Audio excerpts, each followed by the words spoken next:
Assalamualaikum warahmatullahi wabarakatuh. Pertama-tama, marilah kita panjatkan puja dan puji syukur atas kehadiran Allah Subhanahu wa Ta'ala yang telah melimpahkan rahmat dan karunia-Nya sehingga kita dapat melaksanakan kegiatan pemaparan materi dari kelompok 3 pada mata kuliah Komunikasi Sosial dengan judul Proses Komunikasi dalam Masyarakat yang tentunya diampu oleh Bapak Imam Sofwan dan Profesor Dr. Tri Joko Raharja. Perkenalkan, kami dari kelompok 3 yang beranggotakan. Pertama, saya sendiri Putri Ayu Lestari sebagai moderator. Lalu, Diana Fitriani sebagai pemateri yang pertama, Pina Karina sebagai pemateri yang kedua, dan saya Dani Elisa Lesti sebagai pemateri yang ketiga. Untuk selanjutnya, saya persilakan kepada pemateri yang pertama untuk memaparkan materi. Baik, izin masuk. Boleh di next slide-nya.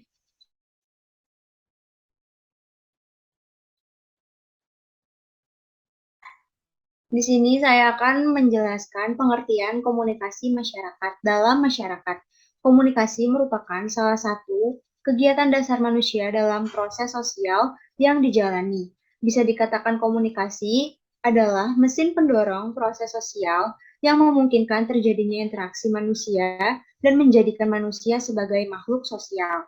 Sedangkan masyarakat merupakan suatu organisasi manusia yang saling berhubungan satu sama lain.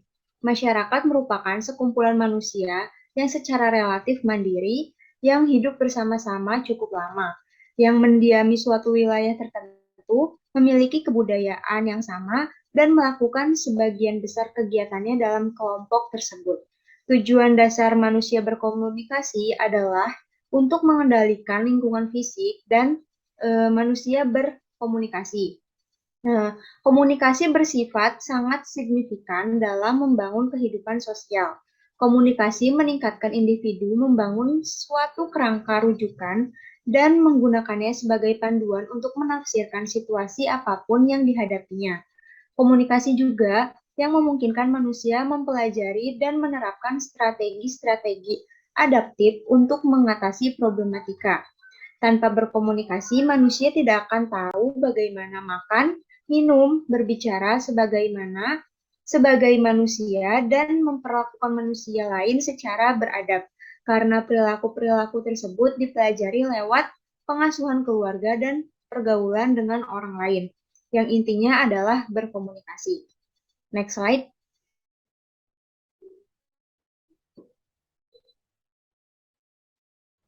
Lalu di sini ada memahami proses komunikasi dalam masyarakat.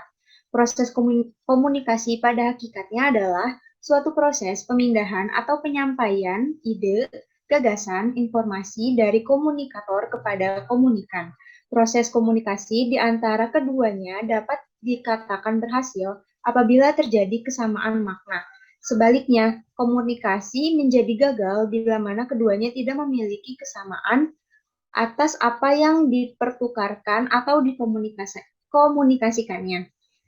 Lalu, menurut Effendi, proses komunikasi dalam masyarakat dapat dibedakan menjadi dua, yaitu komunikasi secara primer dan sekunder. Untuk selanjutnya akan disampaikan oleh Pina Karina. Terima kasih.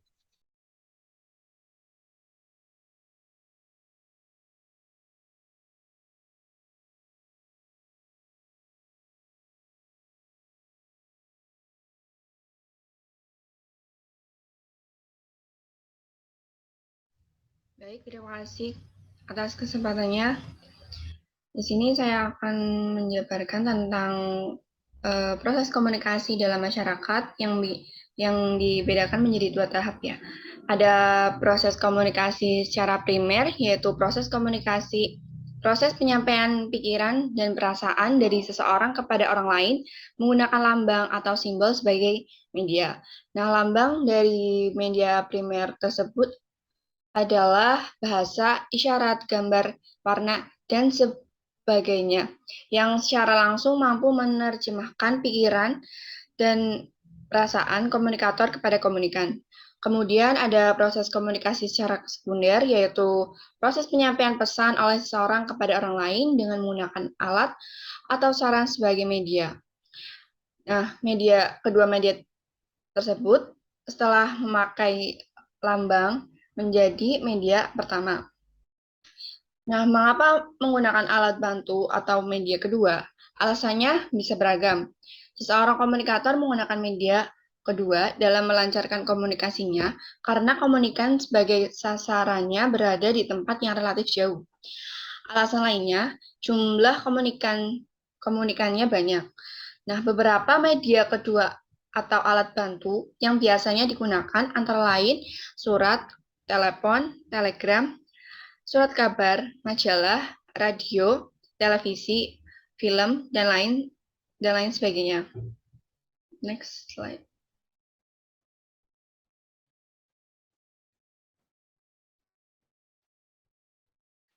Nah, pada proses komunikasi dalam masyarakat terdapat dua komunikasi, yaitu komunikasi langsung. Nah, pada komunikasi langsung atau tatap muka terjadi antara individu dengan individu, atau individu dengan kelompok, atau kelompok dan masyarakat. Nah, pengaruh hubungan individu termasuk di dalam pemahaman komunikasi ini. Walaupun komunikasi individu tak terlepas dari pengaruh kelompok, namun konsep komunikasi ini hanya melihat apa konten dari komunikasi yang dibangun oleh individu masing-masing. Hal tersebut berbeda dengan komunikasi kelompok, di mana konten dipengaruhi oleh motivasi bersama dalam kelompok. Tujuan-tujuan yang ingin dicapai, persepsi bersama, kesan-kesan yang tumbuh dalam kelompok, model kepemimpinan yang dibangun, serta pengaruh-pengaruh eksternal yang dialami kelompok akan saling memengaruhi masing-masing anggota kelompok, termasuk juga terhadap kelompok itu secara keseluruhan, dan sampai pada tingkat tertentu seluruh individu dalam kelompok dan kelompoknya itu akan saling mengontrol atau mengendalikan satu sama lain. Nah, persyaratan yang harus ada dalam komunikasi tatap muka adalah antara komunikator dan komunikannya harus langsung bertemu dengan proses dipengaruhi oleh emosi, perasaan antar kedua pihak. Jadi, tatap muka yang dimaksud adalah sebuah konsep yang fleksibel, tidak saja tatap muka dalam arti langsung atau saling melihat satu sama lain, namun tatap muka yang dimaksud adalah sebuah hubungan interpersonal yang memungkinkan kedua belah pihak mengembangkan theater of the mind pada saat berkomunikasi melalui media berdasarkan pengalaman saling melihat di antara mereka sebelumnya. Lalu ada komunikasi massa, yaitu proses komunikasi yang dilakukan melalui media massa dengan berbagai tujuan komunikasi dan untuk menyampaikan informasi pada khalayak luas. Nah, komunikasi massa memiliki unsur-unsur penting seperti komunikator, media massa, informasi massa atau pesan, gatekeeper atau penyeleksi informasi, khalayak atau publik, serta umpan balik yang bersifat tidak langsung. Terima kasih. Materi selanjutnya akan dipaparkan oleh Cahyandani. Baik, terima kasih. Di sini saya akan melanjutkan.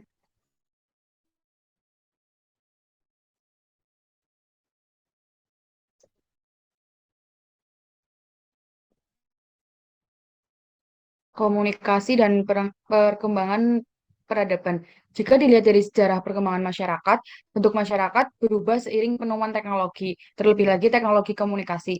Dengan komunikasi, manusia melakukan berbagai penyesuaian diri yang diperlukan, memenuhi berbagai kebutuhan dan tuntutan yang ada, sehingga masyarakat tidak bercerai-berai.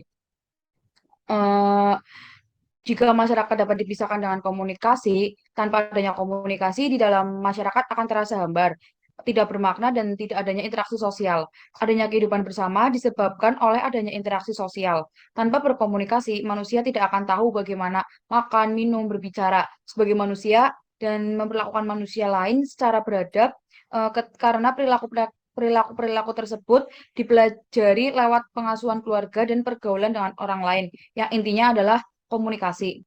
Lalu yang selanjutnya ada peran komunikasi dalam masyarakat.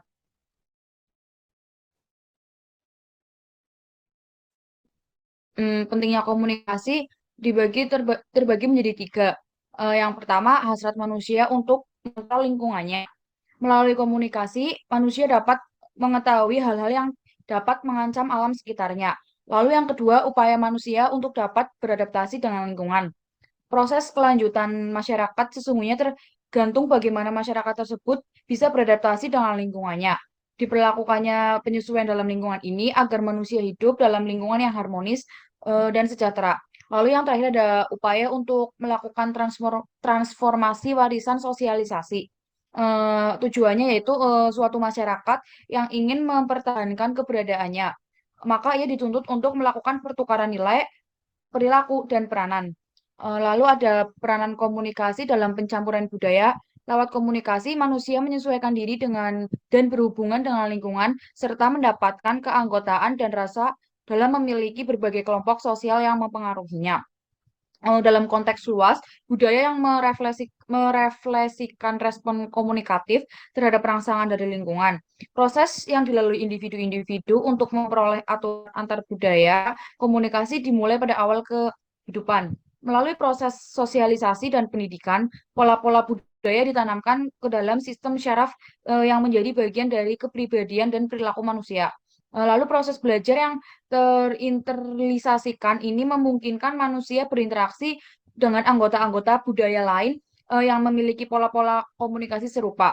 Proses memperoleh pola demikian oleh individu-individu itu disebut dengan enkulturasi. Bila seseorang lahir dan terenkulturasi dalam suatu pola budaya tertentu, memasuki suatu budaya lain sebagai seorang imigran atau pengungsi untuk selamanya.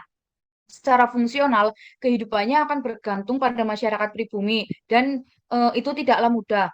Banyak tata cara yang ingin diperoleh imigran sejak masa kanak-kanak mungkin tidak berfungsi lagi dalam lingkungan budaya. Untuk itu, komunikasi dengan menggunakan lambang-lambang atau aturan-aturan yang ada dalam sistem komunikasi masyarakat pribumi sangat diperlukan. Sebagai anggota baru dalam budaya pribumi, imigran harus menghadapi banyak aspek kehidupan yang asing, sehingga menyebabkan banyak kesulitan kognitif, afektif, dan perilaku dalam penyesuaian diri dengan lingkungan budaya baru.